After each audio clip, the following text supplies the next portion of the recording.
rede nacional, notícias lá de São Paulo e do Brasil inteiro? Muito bem, agora você se conecta à rede local de televisão e isso significa que a gente está mais perto um do outro. É hora de ver as notícias que mexem mesmo com a nossa vida. Distrito Federal e em torno, eu sou Felipe Malta e é hora de jornalismo responsável que não perde o otimismo.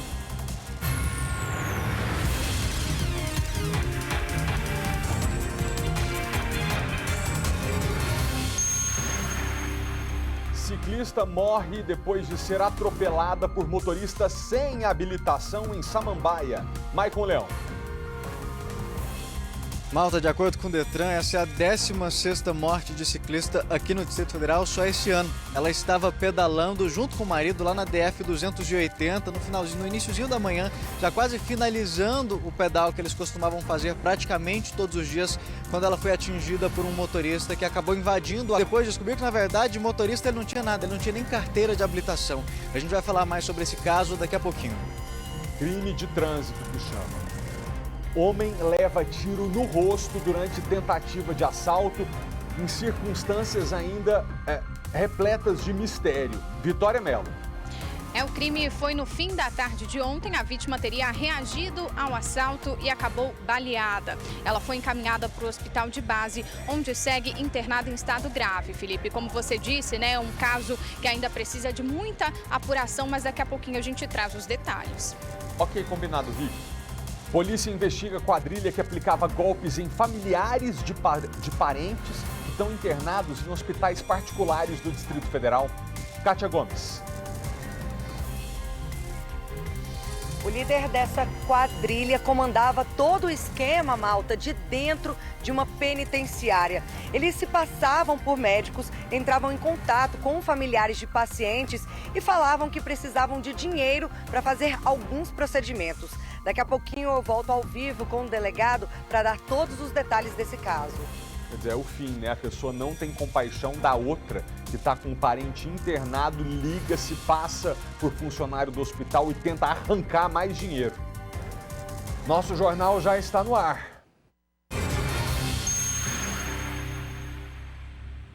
Uma ciclista morreu depois de ser atropelada por um motorista, que a gente nem pode chamar de motorista, porque ele nem tinha carteira de habilitação, lá na DF-280 em Samambaia. Vamos falar ao vivo com o repórter Maicon Leão, que vai trazer os detalhes para a gente desse caso. Maicon, boa tarde para você. Ouvi dizer que no momento do acidente, essa mulher estava pedalando junto com o marido. É isso mesmo? Esse homem também foi atingido ou só pôde assistir a esposa ser atingida pelo carro? Malta, ele só assistiu tudo, viu? Boa tarde para você, para todo mundo ligado no SBT Brasília. Eles já tinham o costume de fazer esse pedal praticamente todos os dias, já que ele é uma região bem propícia e eles tinham esse hábito já há anos de pedalarem juntos. E ali eles já estavam perto do fim desse pedal daquele dia, era perto já das 9 horas da manhã, quando essa tragédia aconteceu. Eles estavam na via certinho na pista, no acostamento, no mesmo sentido da via, quando esse outro carro veio, acabou invadindo, para você ter uma noção, não foi nem um acostamento pegando eles por trás, ele acabou invadindo o acostamento da contramão e acabou atingindo a Eliane, de 47 anos, de frente. Ele estava fazendo uma ultrapassagem no local, segundo testemunhas, um local proibido, e aí, dado o momento, ele não conseguiu mais voltar e a saída que ele teve foi jogar para o acostamento da pista contrária e foi nesse momento que ele acabou atingindo ela. Pra vocês terem noção da gravidade desse acidente, depois de atropelar a Eliane, ele ainda acabou seguindo por alguns metros e só parou depois de bater em uma árvore. No carro, a passageira que estava também teve alguns ferimentos no tórax. Foi necessário ser socorrida pelo corpo de bombeiros, mas infelizmente a ciclista ela acabou morrendo na hora por conta do impacto. O marido ficou ali do lado, tentou, mas não deu tempo nem dos primeiros socorros. Mas ela acabou morrendo no local por conta da gravidade desse impacto. A gente está aqui ao lado com o Max, que ele, além de amigo da família, ele também é o coordenador de um grupo de pedal da família Maximus.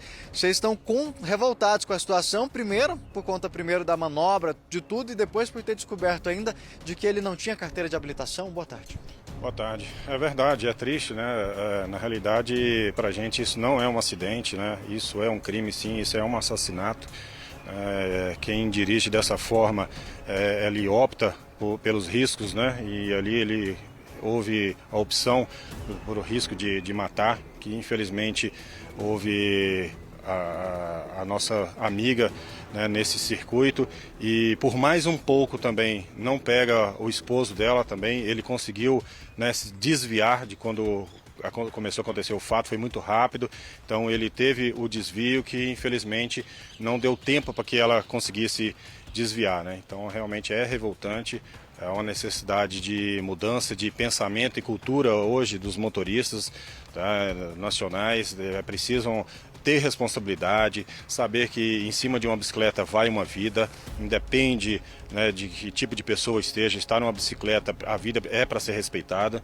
Nós estamos num mês de respeito à vida, que é o Setembro Amarelo, que é a semana, né, do trânsito, que é uma semana de mobilidade. Então há uma necessidade da consciência da população de que precisa respeito. Um segundo sequer que você segurar um pouquinho no seu carro, você vai evitar uma tragédia como essa, né? A falta de paciência, acontece esse tipo de coisa. A pessoa não tem paciência de esperar um segundo para dar um dado momento de fazer uma ultrapassagem correta, e aí tenta fazer o errado e infelizmente famílias pagam, né? A perda é muito grande, fica aquele gosto amargo, né, na boca, porque infelizmente a nossa justiça também é falha a respeito disso. Nós precisamos mudar algumas coisas na lei, né? Hoje a lei dá um espaço para que a pessoa mate com o carro, transforme um carro numa arma e ela sai em pouco tempo depois. Ela fica detida durante um momento e logo ela sai dizendo, né, que ali não houve intenção de matar, mas esse tipo de coisa há uma intenção de matar. Então a lei hoje que dá como culposo, né, que não há intenção de matar, ela tem que ser mudada, ela tem que mudar para dolo, ele é doloso. Aquele cara que fez esse tipo de coisa, ele assumiu o risco de matar. Esse é um dos pontos que está na carta que vocês vão apresentar. Eu queria só chamar a atenção para falar até mesmo, Malta, da questão dos riscos que os ciclistas correm diariamente. Ontem mesmo foram 2 acidentes. Esse fatal da Eliane e logo mais, pouco depois de meio-dia, perto de 1h da tarde, teve um outro. Nesse caso, felizmente, o ciclista teve só alguns machucados, mas também envolvendo carro e bicicleta, né? Pois é, infelizmente, né? Teve esse ciclista que ficou hospitalizado e também teve a morte de um outro pedestre, né? Atravessando próximo do trabalho, também da mesma situação. Então a gente está vivendo uma guerra, né, social, invisível, mas ao mesmo tempo escancarado, né? Então precisa ter essa mudança de cultura. Há uma necessidade de uma campanha de reeducação no trânsito, né? Os motoristas precisam estar cientes de que ele precisa tomar cuidado com aquela parte menor, né? Que é o que a legislação nos diz, né? Nós precisamos respeitar o menor. Max, hoje o bicicletário aqui atrás ele está completamente vazio. Normalmente até mesmo você costuma ver de bicicleta, mas quando acontece esse tipo de acidente, esse tipo de situação, vai gerando medo nas pessoas, que muitas vezes aquela pessoa que estava se preparando, pensando em começar a andar de bicicleta, ali ela recua. É um trauma que vai criando em outras pessoas, inibindo, até mesmo ao invés de incentivar com que as pessoas utilizassem cada vez mais a bicicleta como meio de transporte, acaba na verdade afastando essa possibilidade das pessoas. Isso é uma infeliz realidade, né? Até mencionei mais cedo, né? Eu venho para cá de bicicleta assim, bons locais que existe, né? Existe o amparo para poder parar, para poder guardar a bicicleta, um local que você pode tomar um banho, coisa do tipo. Então isso facilita, né? Isso ajuda a pessoa a deixar o carro, né? Zelar pela saúde andando de bicicleta. Mas realmente dá um medo. Eu tenho esse hábito de vir de bicicleta, mas literalmente o pensamento da gente é: não vou mais andar de bicicleta na cidade, né? A gente tem uma equipe que a gente faz trilha nos finais de semana, a gente vai brincar, né, com a turma, sai gente de todos os tipos, todos os níveis, a gente vai se divertir, vai curtir na trilha, porque assim, é uma possibilidade menor de acontecer algo, sabe? O trânsito na trilha é muito menor, né? Lógico que também existe o trânsito, existe as ocorrências também em trilha, em função de irresponsabilidades também de alguns motoristas, mas a possibilidade é menor, então a gente fica mais seguro na trilha, no mato, numa cachoeira, do que na cidade, né? Então, assim, Max, para tentar conseguir mais segurança aqui na cidade, você, como representantes da categoria, também estão fazendo alguns movimentos para tentar tornar esse tráfego com a bicicleta pela cidade mais seguro, né? Exatamente, é o que a gente está precisando, que a cidade seja ciclável, que a cidade realmente seja uma cidade modelo de mobilidade. Brasília, infelizmente, não tem esse modelo de mobilidade, é preciso trazer esse modelo de mobilidade para Brasília. Hoje a gente está entregando uma carta compromisso para a mobilidade, que é uma mobilidade sustentável, ciclável, de que as pessoas entendam, né, a necessidade desse cuidado. Então a gente está entregando para os candidatos hoje, para que eles possam ter esse compromisso, se eleito, de trazer para a gente essa segurança para a sociedade, porque não é só nós, a sociedade organizada de ciclistas, que estamos preocupados com isso, mas é a comunidade geral, isso é todo mundo, né? Isso é um zelo pela saúde de todos. Max, obrigado pela sua participação aqui no SBT Brasília. Malta, infelizmente os amigos e familiares vão se despedir da Eliane Regina Vasconcelos, de 47 anos. Daqui a pouco, a 1h começa o velório, logo mais às 3 o sepultamento, mas o que a maioria quer é que não seja só mais um caso, como a gente vem mostrando, mais uma vida que se perdeu, e que os ciclistas possam ter mais segurança para conseguir voltar do trabalho, não só os profissionais que usam, às vezes no dia a dia mesmo, para fazer trajetos simples, para ir no supermercado, que muitas vezes, quando a pessoa está em casa assistindo o jornal e vê uma notícia como essa, ela fala, não, eu vou preferir de carro mesmo. Acaba inibindo as pessoas. Que a gente consiga ter mais segurança para fazer esses trajetos, que a gente não precise andar com medo na rua, que a gente tenha mais ciclovias aí interligando, trazendo mais segurança para quem quer experimentar, ter uma nova experiência, até mesmo um novo estilo de vida, né?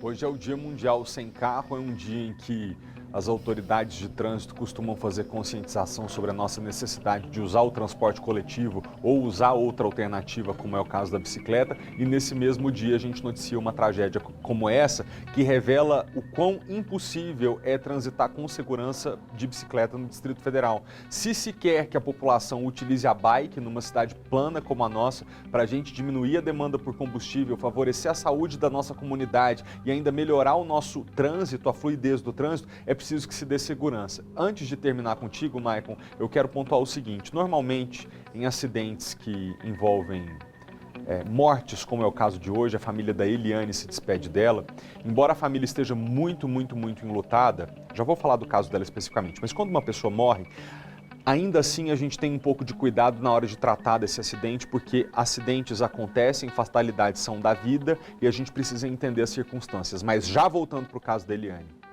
nós não temos como não criticar uma pessoa que não seguiu o rito necessário para estar na rua dirigindo em segurança. Esse motorista não tinha carteira de habilitação. Isso basta para a gente dizer que ele não teve tanta preocupação assim em colocar a vida das outras pessoas em risco ou não. Ele não era habilitado, ele não passou pelo protocolo que motoristas para que saibam como dirigir em segurança. Se a gente estivesse falando de um acidente que não tinha condição de ser evitado, uma fatalidade imprevisível, que não tinha como ele fugir dessa fatalidade, estaríamos da mesma maneira nos solidarizando com a família da Eliane, porque ninguém merece perder um ente querido num acidente, mas não estaríamos colocando a responsabilidade em cima do motorista. Agora, neste caso, há que se estudar.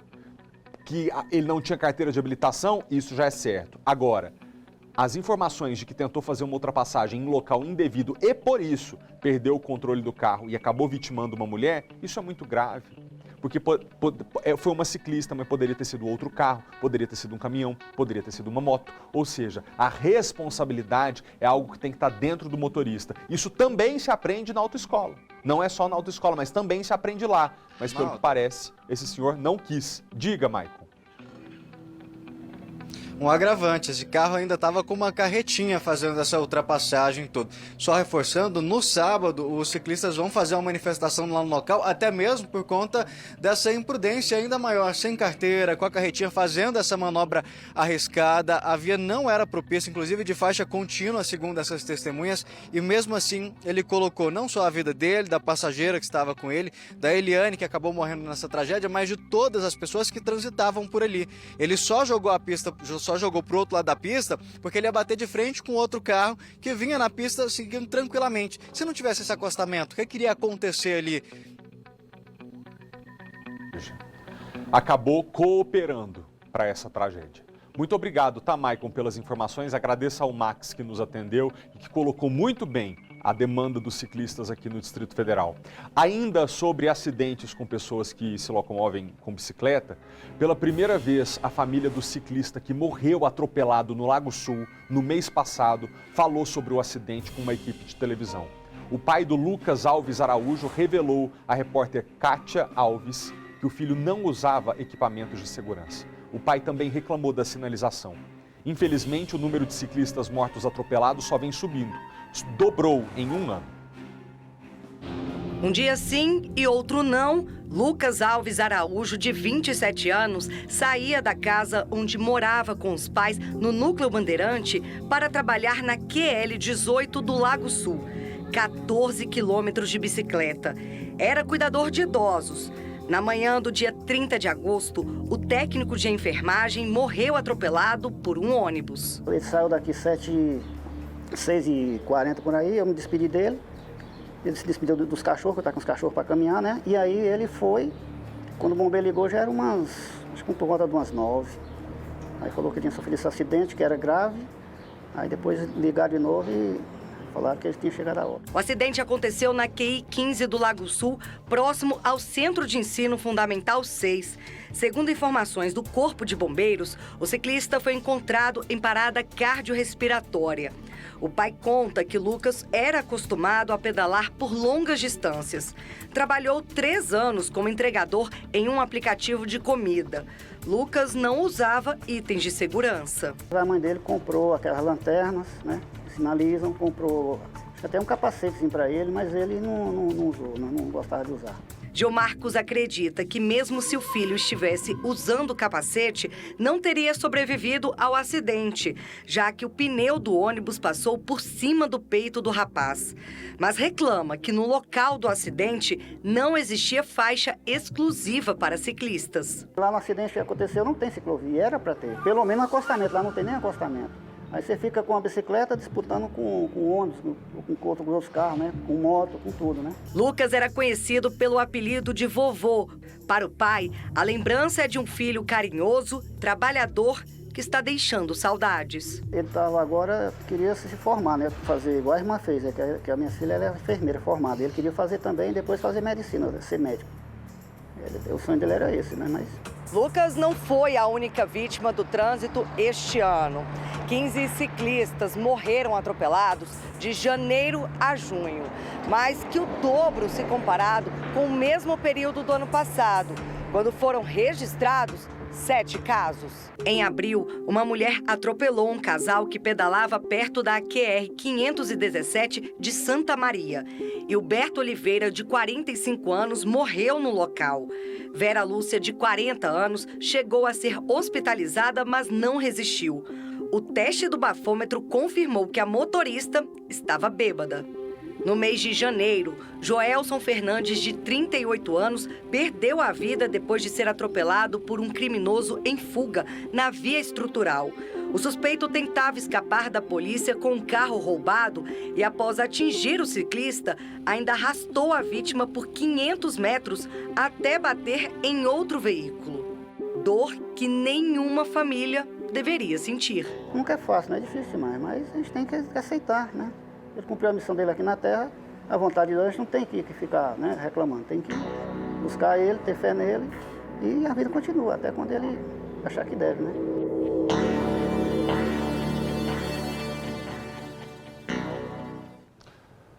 Como eu disse há pouco, nós jamais vamos crucificar um motorista que age de forma correta, prudente, nunca bebe e dirige, não está acima da velocidade, age com precaução e que por uma infeliz fatalidade do destino se envolve num acidente. Essa pessoa não merece o nosso julgamento nem a nossa cobrança. Agora, aquele que anda na rua achando que pode colocar a vida das outras pessoas em risco sem ser jamais cobrada, ainda que seja socialmente, né? Porque a lei no Brasil é falha, a gente sabe que a pessoa vai para a delegacia, no mesmo dia sai. A família não enterra o morto e quem causou o acidente já sai da delegacia.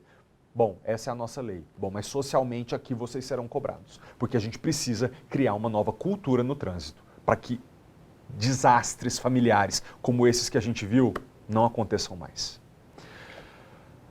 11h58, agora a gente vai falar que a Polícia Civil do Distrito Federal investiga uma quadrilha que aplicava golpes em familiares de pacientes que estão internados em hospitais particulares do Distrito Federal. Já pensou? A pessoa está lá em hospital particular, ou seja, ou está pagando a conta ou já paga plano para ter atendimento privado e ainda assim liga alguém para extorquir mais dinheiro.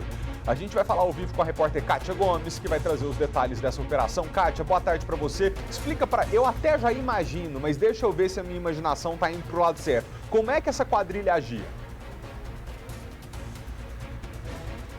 Malta, eles ligavam de forma aleatória para os quartos dos pacientes. E aí eles iniciavam uma conversa com esses pacientes, acabavam extraindo informações sobre os médicos que faziam o atendimento desses pacientes e também sobre os parentes. Depois disso, eles entravam em contato com os parentes desses pacientes internados e aí que eles aplicavam o golpe, né? Eles falavam que era do hospital, que precisava receber uma certa quantia para poder pagar um tratamento que o plano de saúde não tinha, né, arcado ali com esse custo. Duas famílias aqui do Distrito Federal desconfiaram, né, dessa ação e registraram ocorrência. Foi aí que a investigação começou e a polícia chegou, inclusive, até o líder da quadrilha, que já estava preso. Ele fazia tudo de dentro da prisão. Vou conversar agora com o delegado que tem mais detalhes desse caso, o delegado que está aqui ao meu lado, Vitor de Mello. Delegado, uma boa tarde.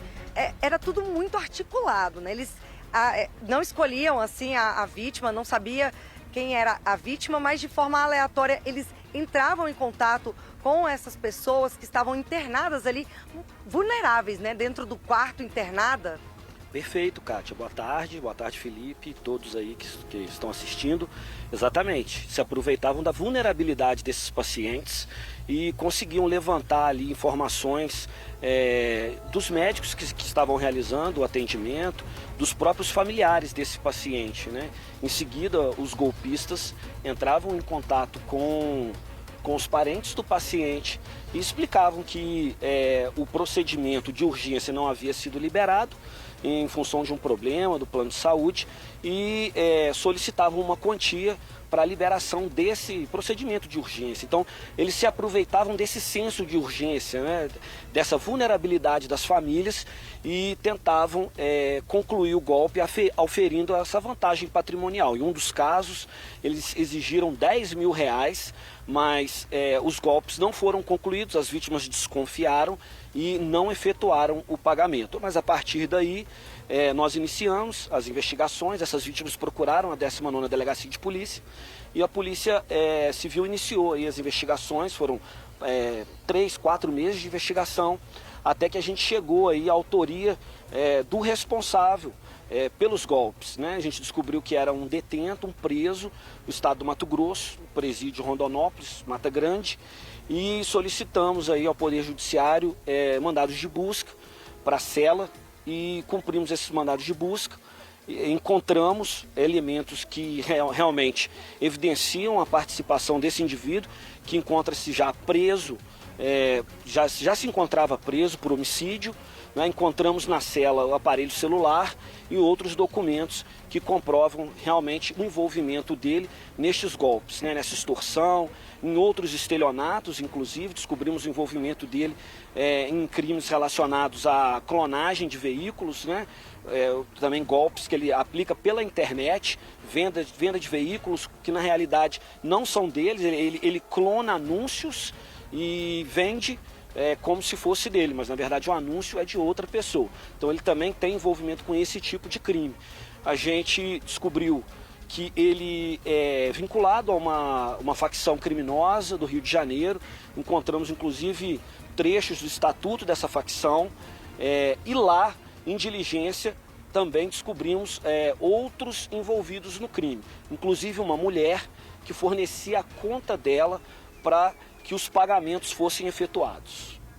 Delegado, o senhor também comentou que durante as investigações vocês descobriram que eles até falsificaram ali, pegaram o WhatsApp, colocaram a foto de um médico do hospital e pelo WhatsApp se passavam por esse médico. Perfeito, exatamente. Em um dos casos, eles descobriram a identidade do médico que realizava o atendimento do paciente, conseguiram, por meio de redes sociais, uma foto do médico e enviaram aí mensagens por WhatsApp com a foto deste médico, dando mais autenticidade ao golpe. Tá certo, então, delegado, muito obrigado pelas suas informações. Olha, Malta, as investigações continuam. Agora a polícia também vai investigar a participação de outras pessoas nesse crime. Eu tô impressionado. A maldade do ser humano não tem limites. Kátia, imagina, digamos que o seu filho tem um problema de apendicite, que é um negócio urgente, que você tenha que levar ele para o hospital. Você é coberta por um plano de saúde. Aí você está aqui trabalhando tranquila, como muitas das vítimas estavam tocando suas vidas. Liga uma pessoa se passando pelo hospital e fala assim: Dona Kátia, deixa eu falar aqui para a senhora, para fazer determinado procedimento que seu filho precisa fazer agora, o plano não está cobrindo, é R$3.000, é R$4.000, é R$5.000. Kátia, se tiver na sua conta, tu não paga na hora? Pago na hora, sem pensar duas vezes.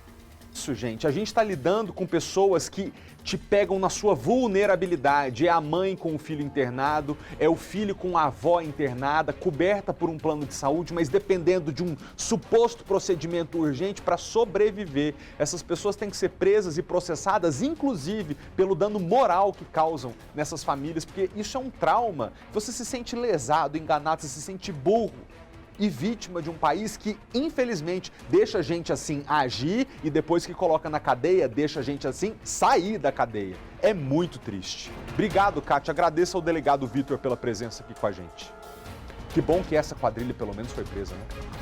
Ó, essa história ela é meio complicada, inclusive eu vou ver com a Vitória Mello agora qual é o nível de informação que ela tem, mas o negócio é o seguinte: um homem levou um tiro no rosto durante uma tentativa de assalto na altura da ponte do Bragueto, ali no final da Asa Norte. Ele estaria dentro de um carro com vários passageiros quando dois deles anunciaram o assalto. Essa é a primeira hipótese que nós temos, mas Vitória Mello... em primeiro lugar, peraí, 12:05, deixa eu, antes de tratar desse caso, parabenizar você pela gravidez, que agora todo mundo da nossa equipe já sabe. Que o seu filho venha com muita saúde, que você e o Pedro realizem esses sonhos e sejam muito felizes, tá? Receba aqui de antemão o nosso abraço muito carinhoso. Você tá feliz? Oh, muito feliz. Eu e Pedro estamos assim no céu. Estamos muito felizes e obrigada pelos parabéns e todo o carinho, né, de toda a equipe. Você vai ter o nosso apoio o tempo todo e venha com muita saúde. Mas tá, voltando agora para o nosso conteúdo. Vicky, até mais cedo eu não sabia nem te dizer se era motorista ou passageiro que tinha levado esse tiro. Que informações você tem agora?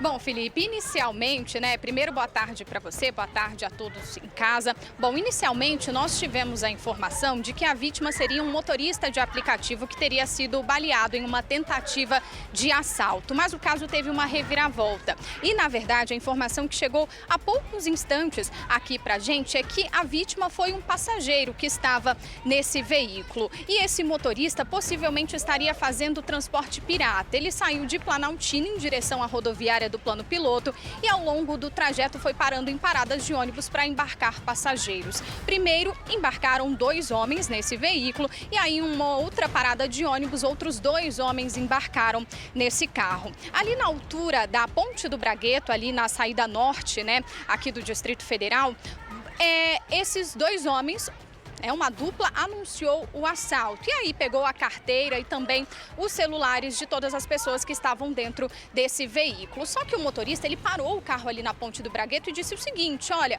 pode levar tudo, leva o carro também, mas deixa a gente aqui mesmo na rua. Só que os criminosos não queriam deixar ali as vítimas que estavam no veículo. Só que o pessoal foi saindo do carro, teve aquela confusão e um dos passageiros teria tentado pegar o celular de volta. Com essa reação, um dos criminosos acabou baleando esse homem no rosto, próximo à boca. Ele foi socorrido ali mesmo na Ponte do Bragueto, bem no gramado ali da pista, pelo Corpo de Bombeiros e pelo SAMU e foi encaminhado ao hospital de base, onde está internado em estado grave. Os criminosos fugiram com o veículo, mas nessa madrugada, por volta de 1h da manhã desta quinta-feira, a Polícia Militar conseguiu recuperar esse veículo abandonado lá em Planaltina. Esse caso, Felipe, foi registrado na 2ª Delegacia da Asa Norte como roubo e tentativa de latrocínio, mas a delegacia só vai se pronunciar, se posicionar mesmo quando tiver mais detalhes e quando todas as pessoas prestarem depoimento. Até o momento não temos a informação de que algum suspeito tenha sido detido. Bom, nós estamos aqui agora com o Jair, que é motorista de aplicativo e também diretor da Associação dos Condutores de Veículos Automotores aqui do DF. Bom, Jair, só para a gente explicar para o pessoal de casa, motorista de aplicativo não pega passageiro em parada de ônibus sem que tenha feito o pedido, né? Boa tarde. Boa tarde a todos. Na verdade, o motorista de aplicativo ele é proibido de buscar qualquer passageiro em parada, e isso tem que entrar na consciência de todos os passageiros. Depois da informação que tivemos de vocês aqui do SBT, a gente foi rastrear em alguns grupos e conseguimos descobrir que o motorista realmente não era por aplicativo. Na verdade, é um usuário que estava fazendo carona paga. Infelizmente, é o que mais tem acontecido. E devido aí a preços que estão cada vez mais baixos nos aplicativos, muitos dos motoristas estão correndo para esse segmento. Já foi feito denúncia, inclusive, na Secretaria de Segurança a respeito da pirataria do aeroporto, que ninguém está conseguindo resolver. Então a gente está migrando para outras situações. Agora nós estamos com a Brava, a associação, que é para poder tentar mudar essa situação de todos nós motoristas. E Jair, só para falar, vocês estão sempre muito vulneráveis, né? Então, essa questão de não ter o conhecimento de quem está entrando no veículo ainda piora ainda mais essa situação. Correto. O motorista de aplicativo, ele não sabe quem vai entrar dentro do carro. Infelizmente, vários assaltos têm acontecido, inclusive, até informar para o público aqui, nunca chame o aplicativo para pessoas que você não conhece. Está sendo o maior número de índices de assalto que está acontecendo com todos nós. Pessoas chamam para terceiro, vem com a tal do papinho, meu telefone descarregou, tem como você chamar um carro para mim? E muitas das vezes o aplicativo nessa situação não tem culpa. Falta um pouco de segurança de todas as plataformas perante a todos nós. Inclusive, tem um comitê que é feito a cada 3 meses para poder falar sobre a segurança do passageiro.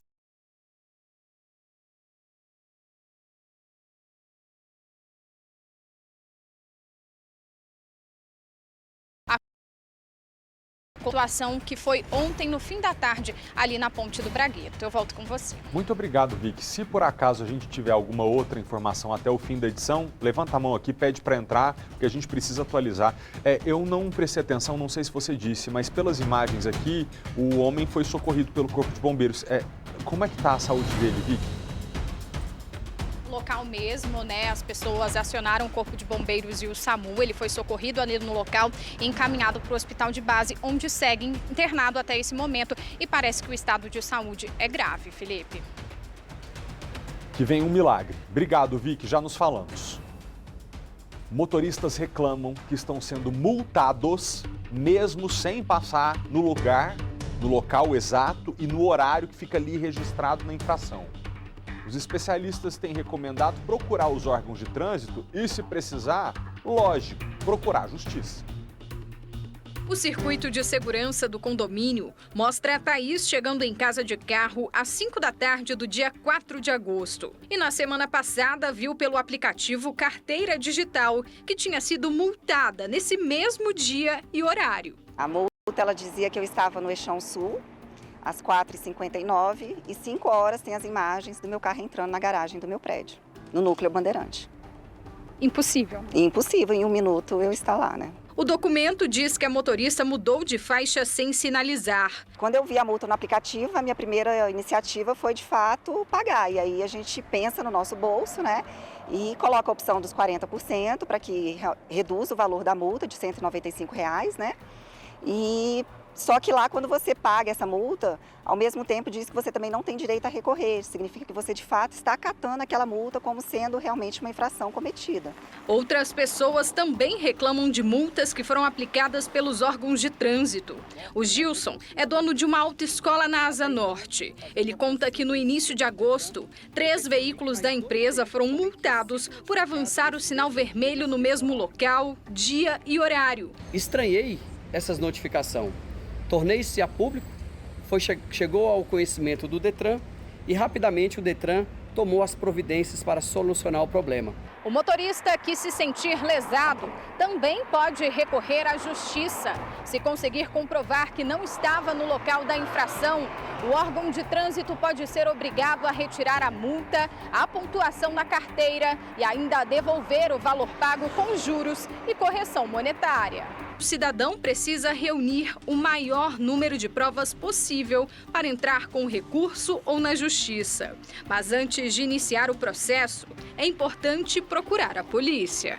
Faça um boletim de ocorrência, dirija o seu Detran do seu estado, ali da sua cidade, com essas informações para conferir realmente se a possibilidade de uma clonagem de placas ali do seu veículo. Com isso, não conseguir retirar a multa diante do que foi apresentado, aí você vai ter que fazer um requerimento administrativo junto ao Detran. Mas é difícil, né, gente? Você fala que não passou pelo lugar, aí para ter desconto na multa não pode recorrer, mas você não se lembra de ter passado por ali, não sabe nem dizer se é placa clonada do seu carro, ou seja, o único caminho é você pagar a multa.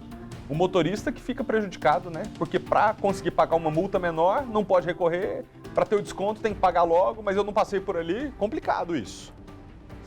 Deixa eu falar aqui agora de mercado de trabalho, tá difícil para todo mundo, mas para uma parcela da população tá um pouco mais. E é o que você vai ver agora. Um estudo do IBGE revela que 7 de cada 10 pessoas com deficiência não conseguem uma oportunidade de trabalhar. A Marina trabalha em uma empresa de recrutamento. Mesmo com um mestrado nos Estados Unidos, ela demorou para conseguir uma oportunidade. Quando eu chegava para a entrevista, às vezes você percebia assim, uma mudança na forma, né, com a qual o gestor da posição falava da deficiência. Pela primeira vez, o Instituto Brasileiro de Geografia e Estatística apurou a desigualdade por tipo de deficiência no mercado de trabalho. Ao todo, 34% dos deficientes estão na formalidade. O maior número deles tem deficiência visual.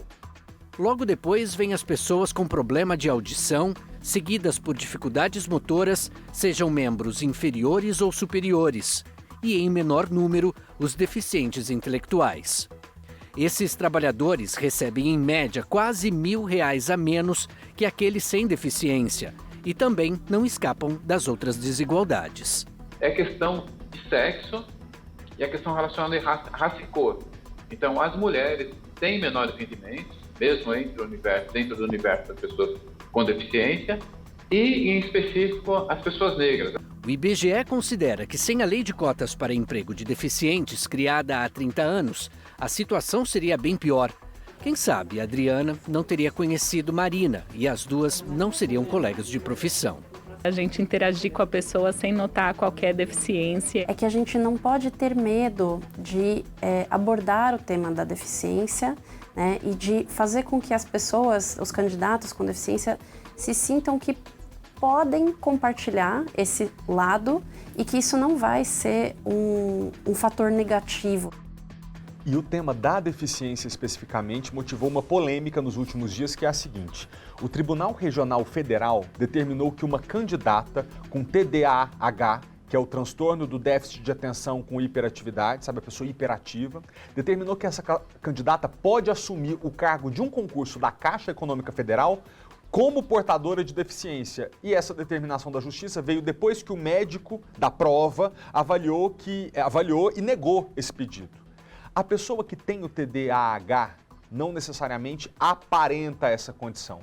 E a gente conversa agora com o advogado Max Kolbe, que atuou nesse caso, e explica para nós, Dr. Max, por que a Justiça entendeu que o TDAH é uma deficiência mental que deve ser considerada para essas vagas específicas. Boa tarde para o senhor, bem-vindo ao SBT.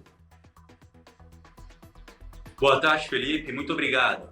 Bem, Felipe, nesse caso específico é importante ressaltar que a própria legislação reconhece a deficiência mental como uma deficiência para fins de ingresso no cargo em emprego público. Muita gente acredita, ou não tem o conhecimento, que uma deficiência é aquela apenas a física, a auditiva ou mesmo a visual. Não, pelo contrário.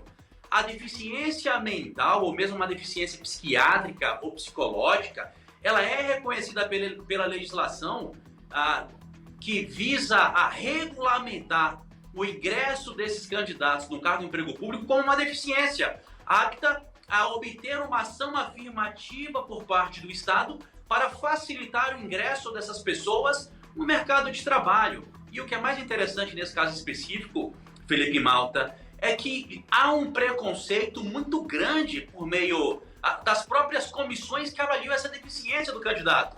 Porque perceba, há um pré-julgamento, há uma pré-compreensão da sociedade que deficiente é só aquela pessoa que não vai ter de repente um membro, um braço, ou que não enxerga, ou que não escuta.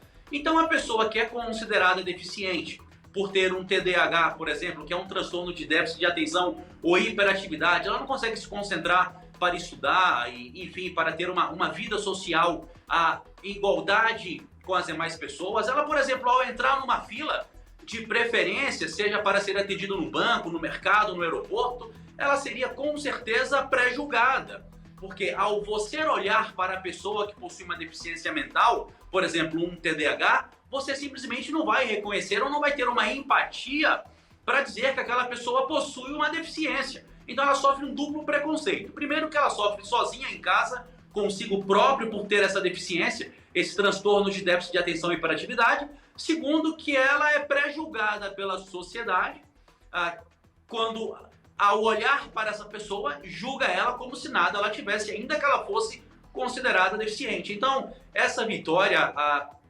ela é um marco no nosso ordenamento jurídico para que inúmeras outras pessoas que têm, de alguma forma, um transtorno mental ou um distúrbio mental possa sim ingressar no cargo de emprego público sendo considerado deficiente.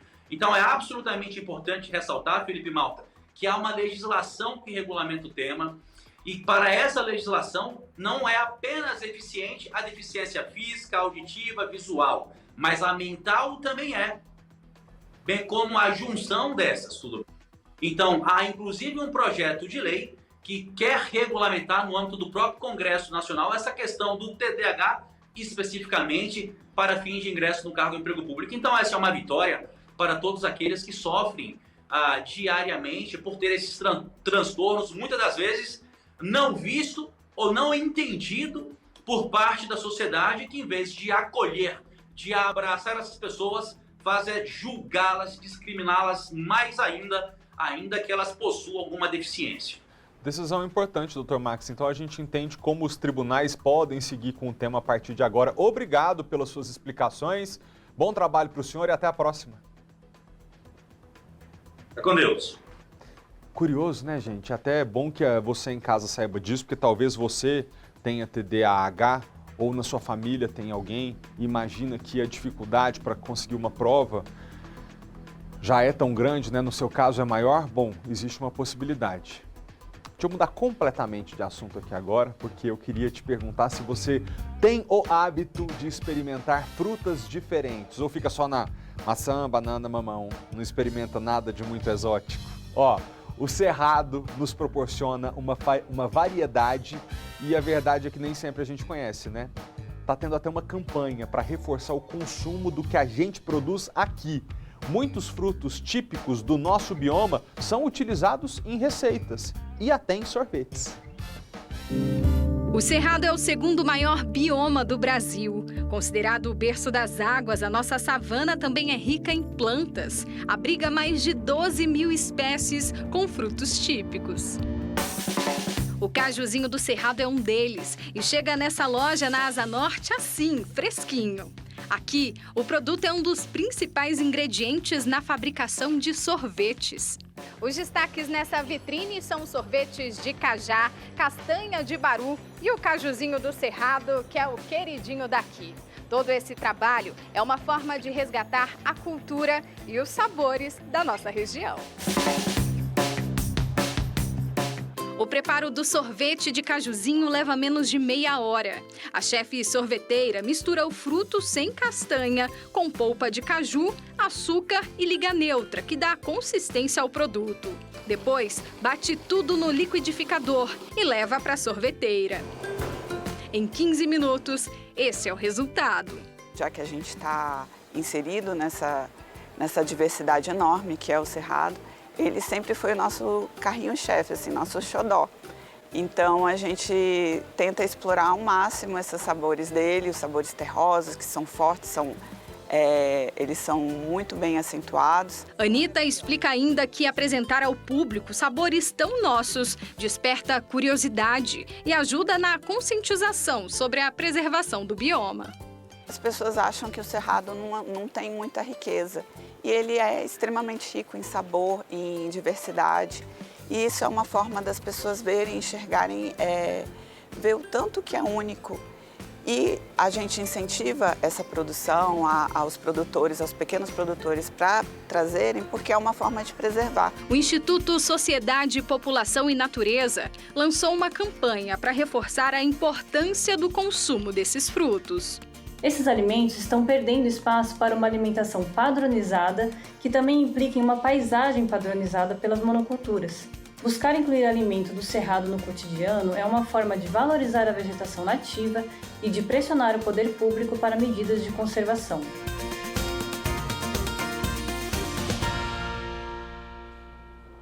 Um homem de 35 anos de idade que trabalhava na fachada do prédio do Ministério de Ciência e Tecnologia precisou ser resgatado pelos bombeiros depois que o equipamento dele apresentou um defeito. Quando a equipe de socorro chegou ao local, ele estava pendurado em uma altura de cerca de 9 metros e foi retirado por uma janela do prédio. De acordo com o Corpo de Bombeiros, a vítima estava bem e não precisou ser levada ao hospital. Que bom que foi só um susto, né, gente? Um funcionário que fazia manutenção em um sistema de refrigeração foi intoxicado por amônia depois de um vazamento enquanto trabalhava numa empresa de pescados na região do Engenho das Lajes, aqui no DF. O homem foi socorrido pelo SAMU e levado ao hospital com dificuldades para respirar e coceira pelo corpo. A Defesa Civil foi chamada para avaliar a situação do local até a chegada da equipe técnica da empresa, responsável pela manutenção da máquina. Um helicóptero que transportava o deputado federal Hercílio Diniz, do MDB, e outras 3 pessoas caiu às margens de uma rodovia em Engenheiro Caldas, a 319 quilômetros da capital de Minas Gerais, Belo Horizonte. Um vídeo que foi gravado no momento da queda mostra que a aeronave, veja só, estava voando baixo e se chocou com o cabo de alta tensão da rede elétrica antes de cair no chão. Por sorte, nenhum dos passageiros se feriu. E sobre esse assunto, a gente conversa agora com um especialista em aviação civil, Daniel Calazans. Daniel, muita gente lembrou do acidente com a cantora Marília Mendonça, né? Porque a gente não sabe se foi causa do acidente ou se o avião já estava caindo, isso ainda não foi concluído, mas fato é que a aeronave também bateu numa fiação elétrica lá em Minas Gerais. Você acredita que esse acidente, como a gente viu com o helicóptero, pode ser evitado? Todos aqueles que nos assistem.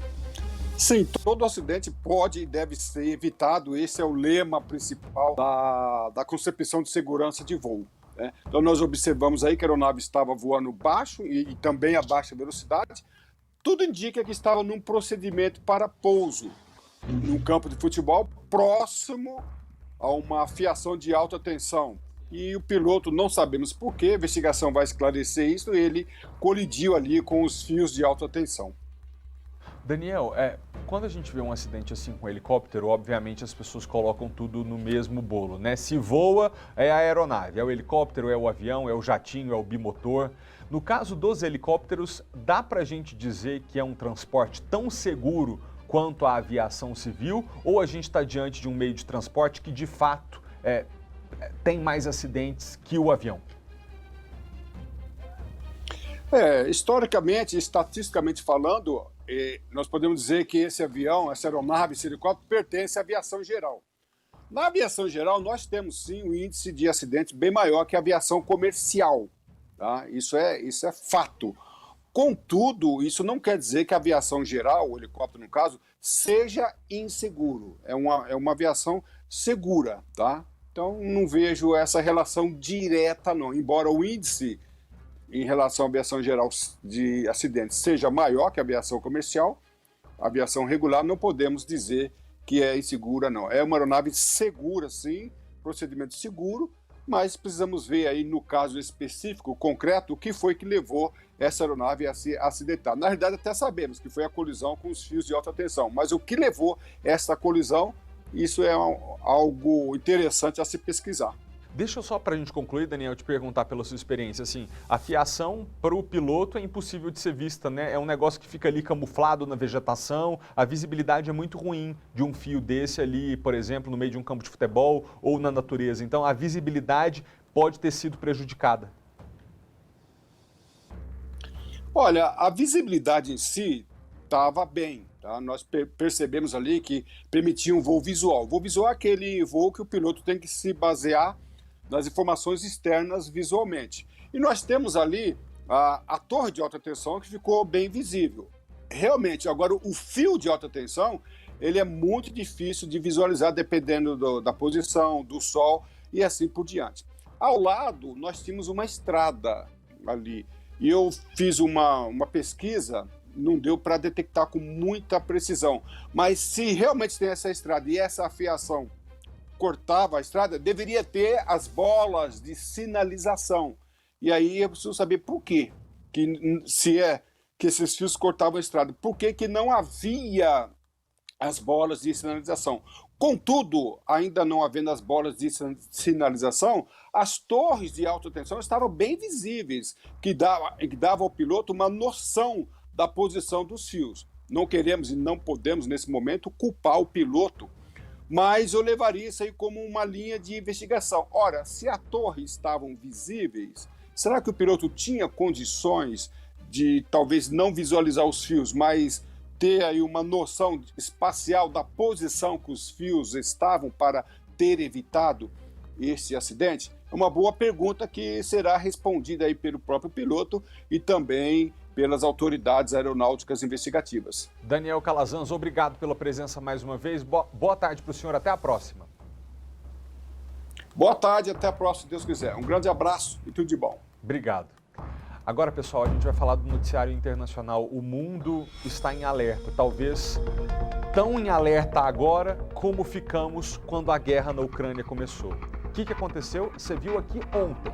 O presidente russo, Vladimir Putin, subiu o tom contra o Ocidente e, além de ter mobilizado 300 mil militares da reserva para a guerra, ainda fez ameaças nucleares. Vamos ver na reportagem.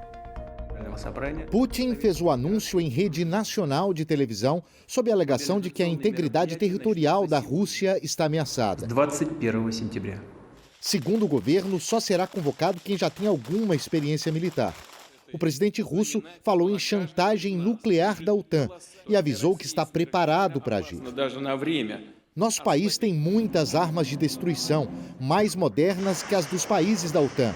Vamos usar todos os meios que temos. Isso não é um blefe.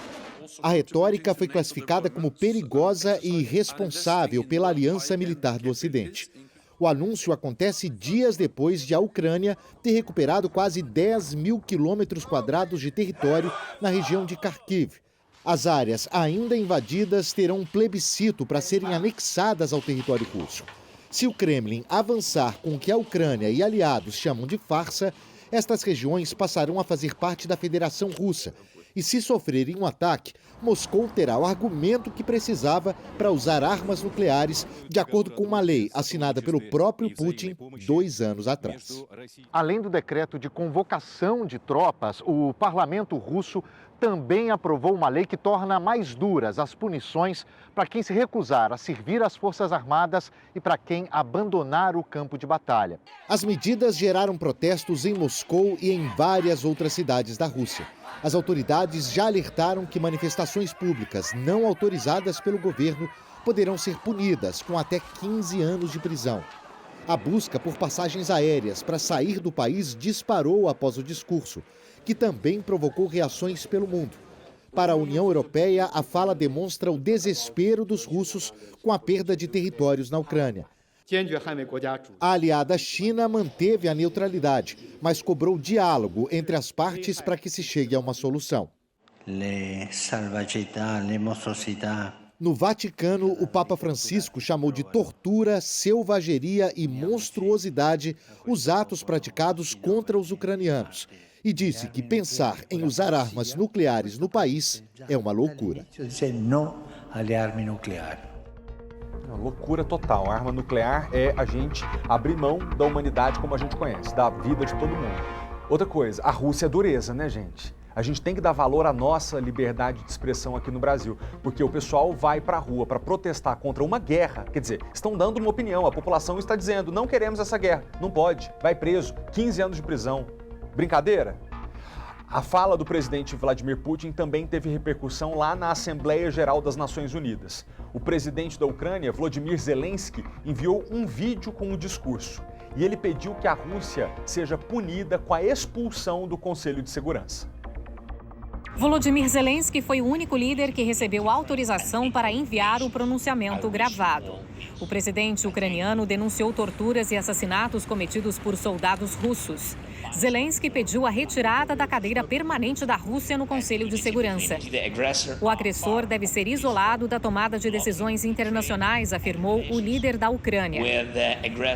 Mais cedo, o presidente dos Estados Unidos fez um discurso forte contra Moscou. Joe Biden afirmou que ninguém pode vencer uma guerra nuclear e disse que a Rússia violou descaradamente os princípios fundamentais da Carta das Nações Unidas. Putin claims he had to act because Russia was threatened. Putin alega que o país dele foi ameaçado, mas ninguém ameaçou a Rússia.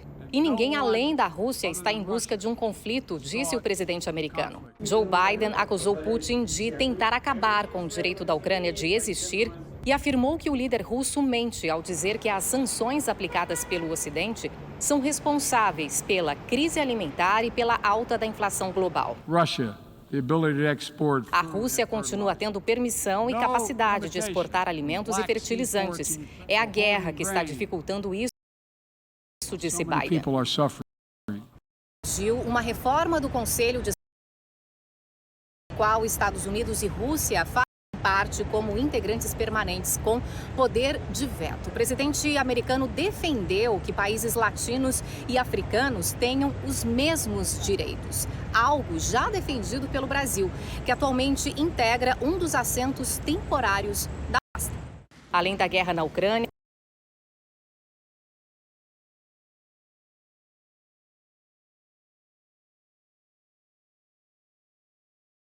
o mundo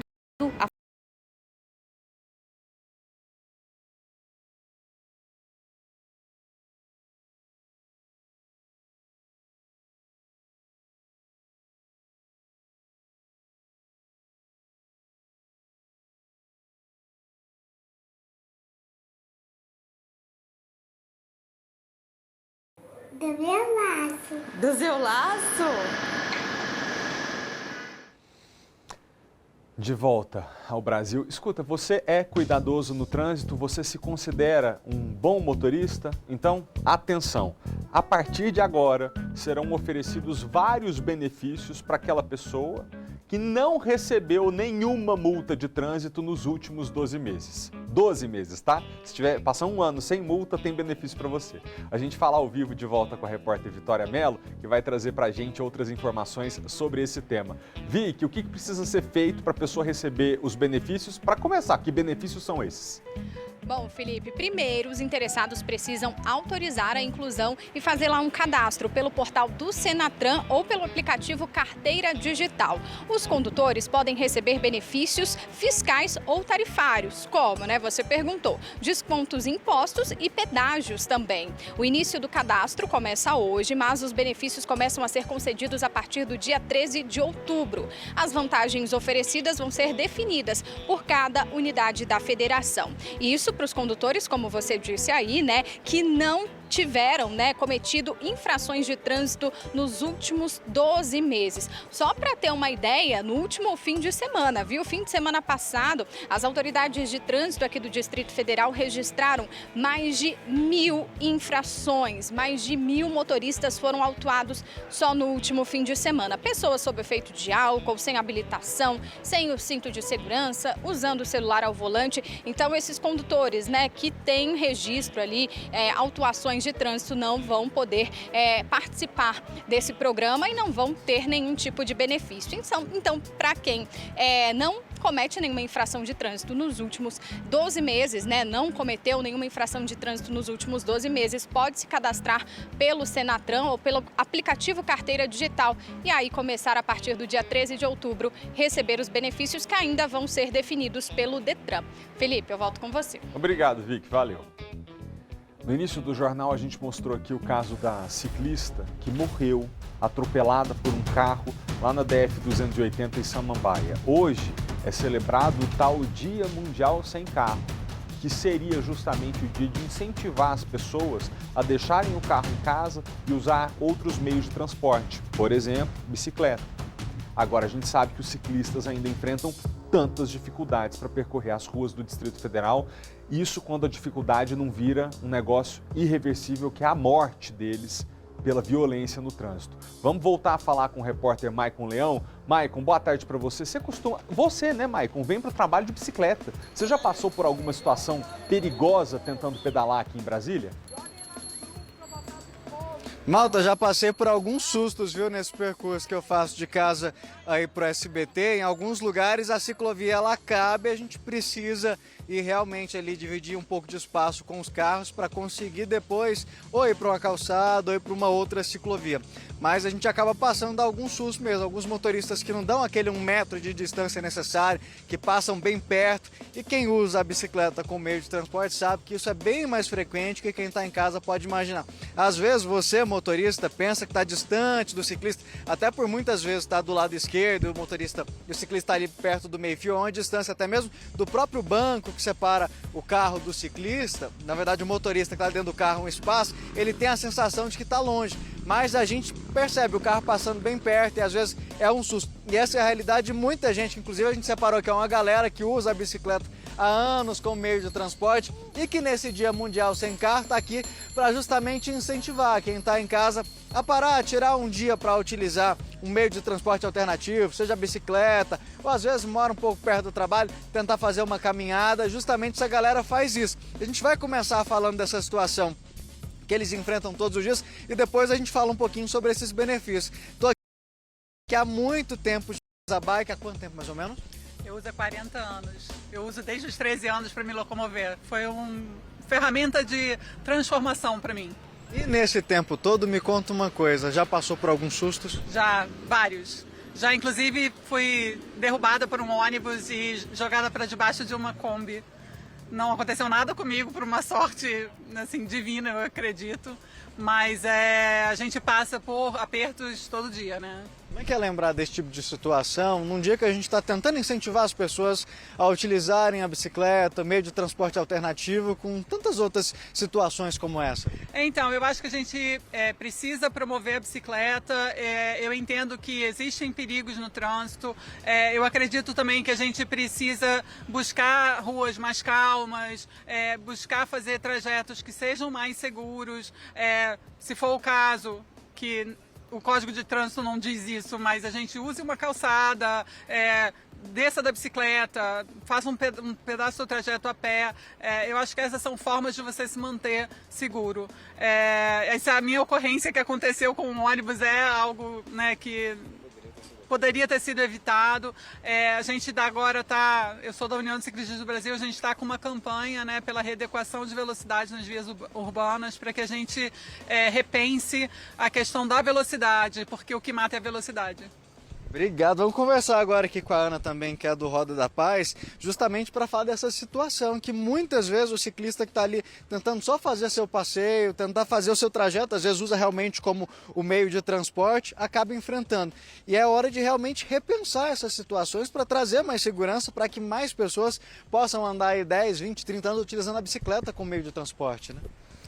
Pois ontem...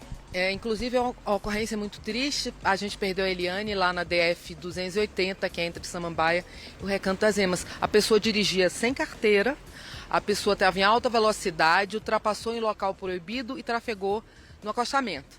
A gente precisa ter um governo e uma política de fiscalização das vias que não permita que o indivíduo, antes de ser carteira, exceda a velocidade, e precisa observar que as ocorrências estão concentradas no DF, segundo a estatística mais recente, nas DFs, que são gerenciadas pelo DR. Falta esses locais de iluminação. Por exemplo, se você observar, as ciclovias não são iluminadas de modo especial ali na área do Parkway. Por quê? Porque aqui existe uma coisa esdrúxula, que você faz projeto de ciclovia sem desenhar no projeto pontos de iluminação. Chega a esse ponto. Tem um outro problema, que é a não interligação das ciclovias, que é uma coisa que até nós, que somos cicloativistas, demoramos a entender. Mas é que, ao contrário dos viadutos, para os quais eles fazem planejamento e destinam verbas absurdas, indecentes, para viadutos que não precisamos, que essa cidade não precisa, que já derrubaram uma multidão de árvores no sudoeste, no setor policial sul, e que vão destruir o parque da cidade. Quando eles fazem ciclovias, fazem de forma picada, sem planejamento. As administrações decidem fazer, não se faz a interligação. Esse é um dos principais pontos, falta a interligação. Eu interrompi rapidinho porque eu vi aqui a bicicleta está na paixão e também está marcada aqui na pele mesmo, no braço.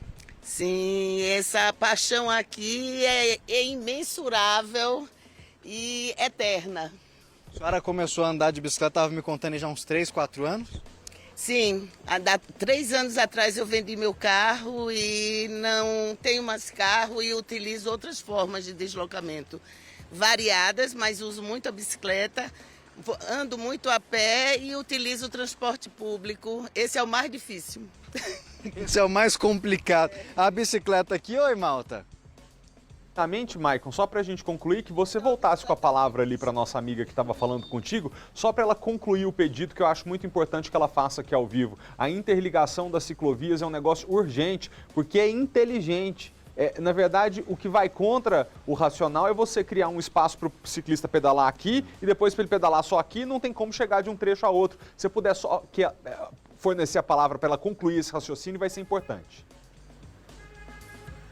Exatamente, Malta. Essa é uma das principais reclamações que a gente tem de quem usa as bicicletas, é essa falta da interligação entre as ciclovias. São ciclovias que ligam nada a lugar algum, elas não têm essa conexão, né, Ana? Exatamente. Mesmo na cidade que é mais bem servida de ciclovias, que é o plano piloto, você observe que se você mora na W3 Norte e na W3 Sul, você é obrigado, por quem planejou aquelas ciclovias, a andar em linha reta, quando na verdade não existe. O seu local de trabalho, o seu local de estudo, o seu local de residência não ficam numa linha. Você não consegue, no plano piloto, que concentra a malha cicloviária, você não consegue cruzar das quadras pares do plano piloto para as ímpares, não existe caminho. Imagine. Então eu pergunto que engenharia é essa, que arquitetura é essa e que governos são esses? Por que esse descompromisso? Além disso, existe um desencontro entre a demanda da bicicleta como meio de transporte, que é a pessoa que usa mais, que usa todos os dias, que em algumas pesquisas o uso da bicicleta como meio de transporte chega a 70% dos usuários. Você tem nas cidades onde há maior uso de bicicleta até zero ciclovia. A cidade que mais tem bicicleta como meio de transporte é a Estrutural, ela não tem ciclovias. Depois você vai para Celândia, tem algumas e são muito ruins. Depois você vai para Taguatinga, a cidade antiquíssima aqui, de tradição e tal. A ciclovia de Taguatinga está sendo feita agora, mas ela só existia dentro do Tagua Park. E se você tentar andar de bicicleta e até mesmo de automóvel, o violento automóvel responsável pelas mortes, pela poluição do ar, pela destruição do ambiente das cidades, mesmo eles não conseguem circular bem com Taguatinga. Você não consegue caminhar com o pedestre em Taguatinga. A gente precisa parar de destinar investimentos para o veículo automotor e parar e passar a destinar para quem financia o veículo automotor, que são as pessoas que nunca subiram no carro. Malta, para a gente ter uma ideia da quantidade de bicicletas aqui no Distrito Federal, são mais de 1.100.000 bicicletas. E eu vou encerrar esse link fazendo a minha parte. Estou liberado, vou utilizar o Biker Uber. Um bom jornal para você. Tchau. Muito obrigado. Muito legal. Vamos ver, ele parte Bike Uber, essa eu não conhecia. Será que vão poder agora dar carona de... Olha que coisa. Ó, eu queria terminar aqui esse tema. Primeiro a gente deu voz para quem é apoiador da causa e eu queria dizer o seguinte: essa cidade está pronta para ser modelo no Brasil de transporte alternativo. A gente precisa oferecer para os brasilienses e para as brasilienses a possibilidade de se locomoverem de bicicleta. Não é só por questão de saúde, não é só por questão de meio ambiente. Imagine que um pai e uma mãe de família que tem condição de deixar o carro em casa e ir trabalhar de bicicleta ganha saúde, ajuda a natureza e ganha dinheiro, porque deixa de pagar combustível, 300, 400 reais por mês, que é um curso que ele investe para o filho, para a filha, que é um eletrodoméstico que está precisando em casa, que é possível de ser comprado. Então, investir em bike é o futuro. E a gente precisa cobrar isso para que isso mude, né? Temos todas as condições para isso acontecer. Sabe o que começa hoje, 10 horas da noite? A primavera, a estação mais florida do ano, e sobre esse assunto a gente fala agora com a repórter Kátia Gomes, que está no Instituto Nacional de Meteorologia, com um especialista para explicar para a gente como fica o tempo aqui no Distrito Federal com a chegada da estação das flores. Kátia, hoje meio nublado, mas parece que a gente vai até respirar melhor, né? Nossa, Malta, olha... Já estou respirando, viu? Não, olha a diferença desse tempo. A gente até decidiu fazer o link aqui fora para mostrar como é que está o tempo. Esse tempinho nublado, gostoso, a gente consegue respirar porque a seca estava puxada, viu? Agora não. Já tem umidade, né? Já a primavera fazendo efeito aqui em Brasília faz toda a diferença. Por quê? A primavera é a estação que marca a transição entre o período de seca e o de chuva. Então, pode esperar muita chuva por aí, viu? Tá vindo muita chuva, né, Mamedes, que está aqui ao meu lado, meteorologista. Mamedes, tá vindo muita chuva. Na verdade, já está chovendo desde a semana passada, mas agora a chuva deve intensificar. Exatamente. Boa tarde, Kátia. Boa tarde, Felipe. Boa tarde a todos os telespectadores. Realmente, a primavera vai ainda chegar astronomicamente hoje às 22 horas e 4 minutos. E coincidentemente, Kátia, é isso que você está comentando. A chuva está chegando junto e para valer. O brasiliense que passou esse período anterior com umidade em torno de 12%, 15%, agora vai conviver com aquela umidade em torno de 30%, 50%, 60% nas horas mais quentes. Portanto, é como você frisou, uma estação maravilhosa. Não, e essa é a umidade recomendada, né? Porque 10%, 15%, 20% é uma umidade muito baixa. Exatamente. Então agora vamos virar a página, vamos daqui para frente agora ter aí uns momentos assim de umidade mais elevada, né? Já que a Organização Mundial da Saúde recomenda que o teor de umidade ideal para o ser humano é em torno de 60%, e é o que a gente vai ter agora para essa semana e acredito até para a semana que vem. Mesmo que agora, período de primavera, é um período de transição, tem momentos que vai fazer frio, tem momentos que vai fazer calor, a chuva deve estar uma continuidade, mas também ela vai ter aquele momento que ela vai parar e a temperatura pode subir novamente, porque é um período de transição. Tá certo, então, Mamedes, muito obrigado pelas informações. Hoje é quinta, mas já dá para fazer um programinha aí de fim de semana, né? Programar. Vai ser casa, filme, pipoca, porque vai chover, Malta. Obrigado, Kátia, pelas informações. Bom, primavera começou, né, gente? Eu gosto muito dessa estação porque é a estação do meu aniversário. E aí eu tenho um recado para te dar, um convite para fazer. Inscrições estão acabando, mas a gente fala disso depois do intervalo.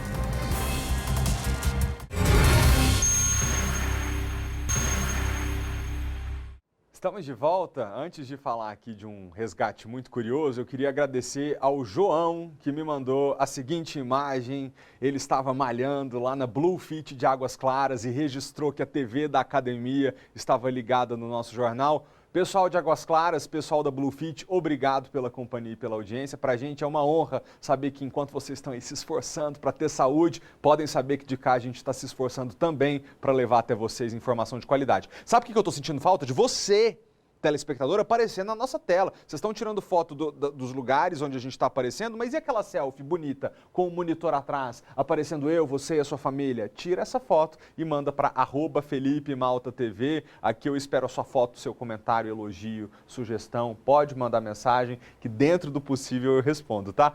@FelipeMaltaTV. Por aqui eu espero a sua foto assistindo a gente para você aparecer também aqui na TV que tem torcida. Muito bem, uma família lá em Santa Maria recebeu uma surpresa e tanto hoje. Olha aí onde a visita inesperada foi parar, no sofá da sala. Mas ela nem deu trabalho para os policiais ambientais que foram fazer esse resgate. É uma arara, olha como foi fácil pegá-la. É que a arara estava machucada e não conseguia voar, e por isso foi levada para a triagem dos CETAS. Ela ainda está em observação e a gente aqui torcendo para que ela melhore e volte logo a voar, não é? Vem aqui, deixa eu abrir e fazer um convite. Tá acabando, gente, o período de inscrição. Mês de outubro próximo é meu aniversário e nesse ano vai ter festa. O SBT quer convidar você, nosso telespectador, para minha festinha, tá? É a gravação especial do É Sábado, do Teatro do Brasília Shopping, que a partir de agora conta também a nossa festa, com o apoio do Dolce Bistrô. Obrigado pela companhia, vai ter docinho e bolo pra gente. E da Creative Photo Cabine, isso aqui é para fazer aquela câmera que gira e você levar uma lembrança da nossa festa. Vai ser divertidíssimo. Então, como é que você faz para se inscrever? @SBT Brasília é o nome do nosso Instagram. Lá tem um link na bio, você clica, faz o cadastro e responde por que você merece ser convidado ou convidada para minha festinha de aniversário, que humildemente a gente está preparando para receber você e abraçar você, tá bom? É contigo que a gente quer celebrar. Quem mandar a melhor resposta, aliás, os telespectadores que mandarem as melhores respostas, ganham o convite. Vai ser no Teatro do Brasília Shopping com apoio de Dolce Bistrô e Creative Photo Cabine. Chique demais! Obrigado pela companhia e pela audiência. Agora é hora do horário político obrigatório. Na sequência tem a resenha dos meninos e da menina, da Dani, do SBT Esportes Brasília. Obrigado pela companhia, tá? Até amanhã. Tchau!